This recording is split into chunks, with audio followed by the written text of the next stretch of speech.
consuming inspected meat, among other measures. Caroline B., KTN News. Well, still on Dadaab, the United Nations High Commissioner for Refugees has called on donor communities not to give up on Dadaab as the resettlement of refugees continues in the world's largest refugee camp. Caroline B. is just back from Dadaab, where she was tracking the progress of refugee repatriation as the refugee agency called for Kenya not to forget the interest of the host communities in matters development. It's a hot day at the world's largest refugee camp. 20 families sit in an erected shade at the Refugee Repatriation Center to cool off. They are 90 in number, all ready to leave for Somalia, following announcement of the closure of Dadaab refugee camp. Nasibo Abdurrahman came into the camp in 2010 with one child following drought in her motherland, Somalia. 7 years later, she has 6 more children. Nasibo's children play around the shelter, some gazing at the visiting journalist who have become part of their lives. His eldest son, Mohammed, holds her youngest sister, who's now asleep. Hakuna shida nyingi amekutana. Kenya ilikaribisha vizuri na ako very comfortable to go back to her country. Together with her husband, Nasiba will join over 34,000 refugees who have already left for Somalia. She says coming to Kenya exposed her children to free education, and her priority once she gets home is to educate them. Anakuambia amekuja hapa hajakutana na shida nyingi, sasa ameona arudi Somalia, atafuta kazi huko, ajenge nchi Somalia, ingawa sasa kuna amani na nchi inaendelea mzuri. The United Nations Refugee Chief Filippo Grandi visited the camp after a tour to Somalia and Djibouti to follow up on the refugee situation in the Horn of Africa.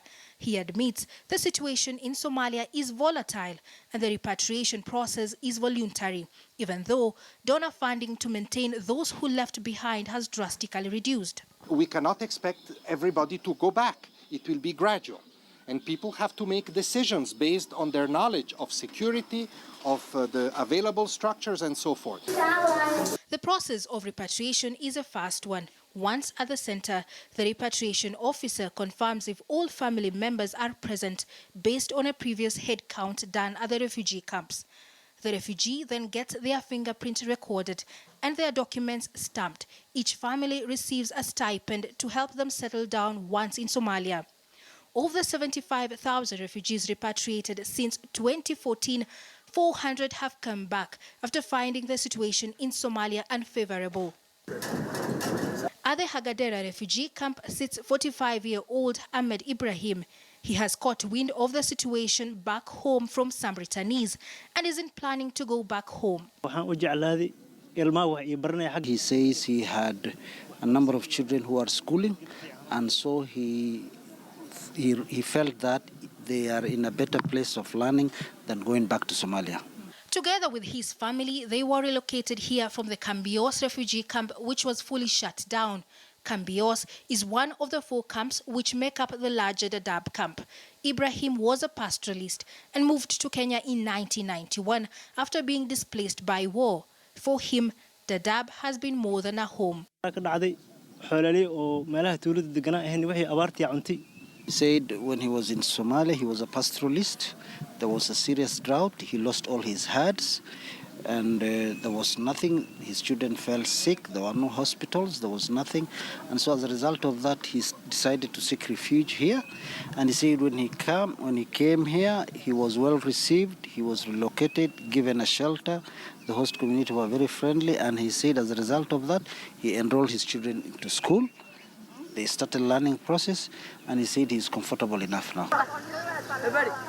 The Kenyan government announced its intention to close the 26-year-old refugee camp, saying it was a breeding ground for Al-Shabaab and other militia.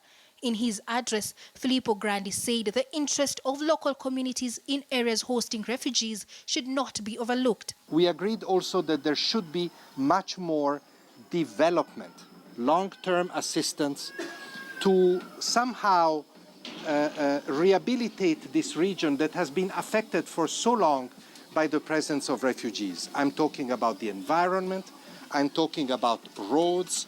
Currently, the repatriation process has slowed down due to hostile weather conditions, and refugees return home by plane.